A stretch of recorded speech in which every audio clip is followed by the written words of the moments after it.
Assalamualaikum warahmatullahi wabarakatuh. Pernah nggak sih kalian merasa nggak semangat lagi sholat, malas ngaji, atau gampang banget marah kalau diminta orang tua buat berhenti main HP? Atau kalian sadar nggak tiba-tiba jam 10 malam, kalian masih main game, scroll TikTok, atau YouTube Shorts tanpa henti? Tahu-tahu lewat tengah malam.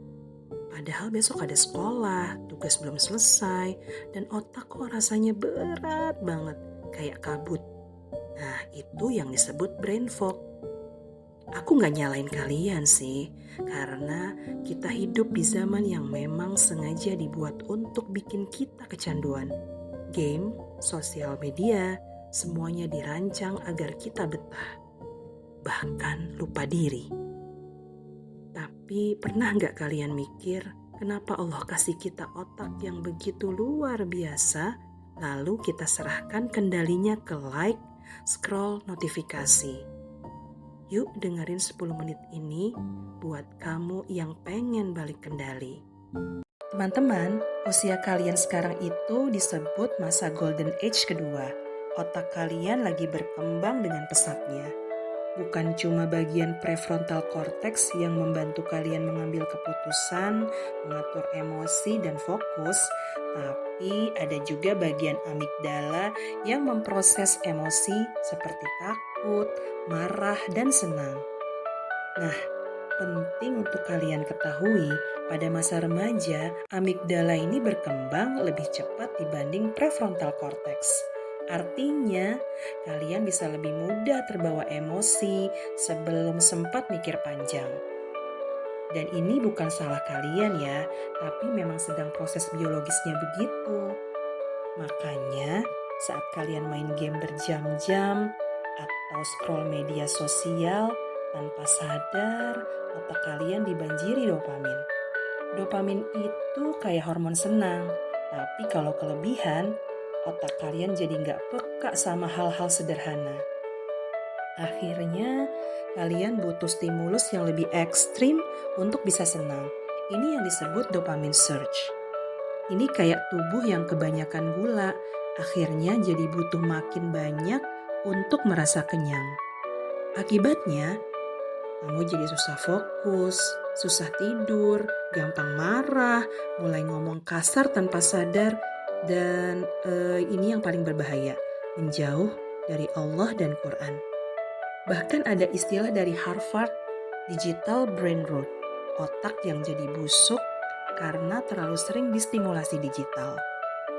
Otakmu bukan rusak sih, tapi kehilangan sensitivitas. Dan semua ini bisa dicegah. Kamu mungkin mikir, aku kan baik-baik aja, masih bisa sekolah, nilai juga gak jelek-jelek amat. Tapi coba cek ini ya. Tidur sering molor sampai jam 1 pagi karena main game atau scroll. Hubungan sama orang tua makin renggang, jadi sering bentak, ngomel, atau ngambek. Ngomong kasar, gampang ngomong kasar atau toksik di grup. Merasa males banget bantu orang tua, ngaji, atau dengerin kajian. Gak lagi peduli sama isu-isu umat kayak Palestina, Uighur, atau konten merusak akhlak. Kalau kamu jawab iya di beberapa poin tadi, kamu sedang dalam tahap ghaflah digital, yaitu lalai secara spiritual dan kognitif karena dunia digital. Efek jangka panjangnya nih, memori makin lemah, nilai pelajaran turun, susah konsentrasi saat belajar, merasa hidup gak punya arah. Dan ini yang paling menyakitkan. Kamu bisa kehilangan kepekaan terhadap ayat-ayat Allah. Padahal Allah sudah peringatkan. Dan orang-orang yang berkata, "Ya Rob kami, anugerahkan kepada kami pasangan kami dan keturunan kami sebagai penyenang hati. Dan jadikanlah kami imam bagi orang-orang yang bertakwa." Quran Surat Al-Furqan ayat 74. Dan sesungguhnya kami telah menciptakan untuk isi neraka jahanam kebanyakan dari jin dan manusia. Mereka mempunyai hati tapi tidak dipergunakannya untuk memahami ayat-ayat Allah.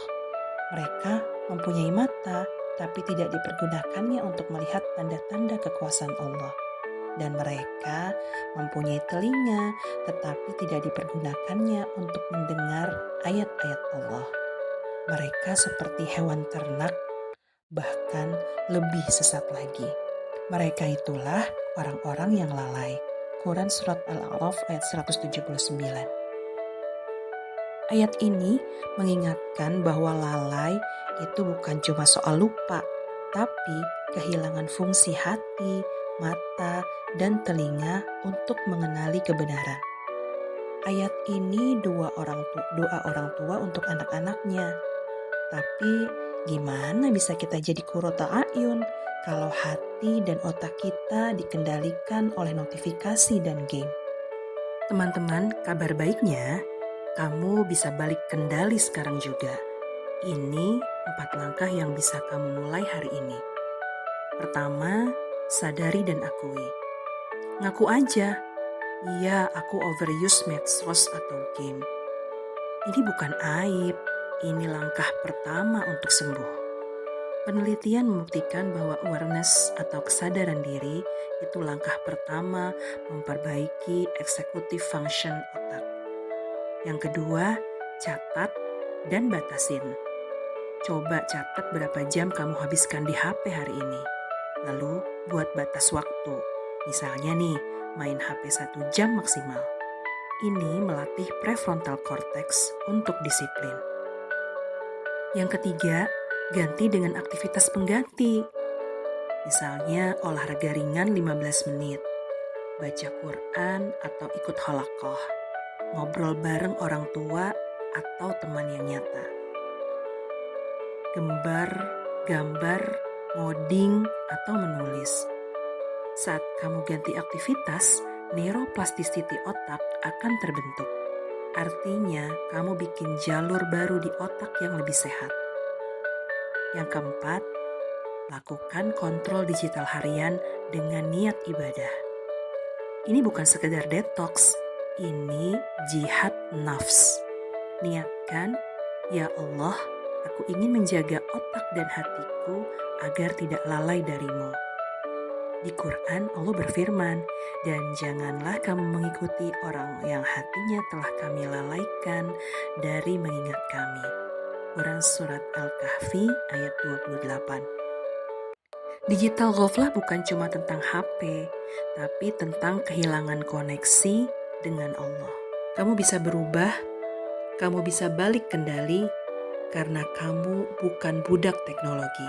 Kamu adalah pemimpin, calon imam, calon bunda peradaban.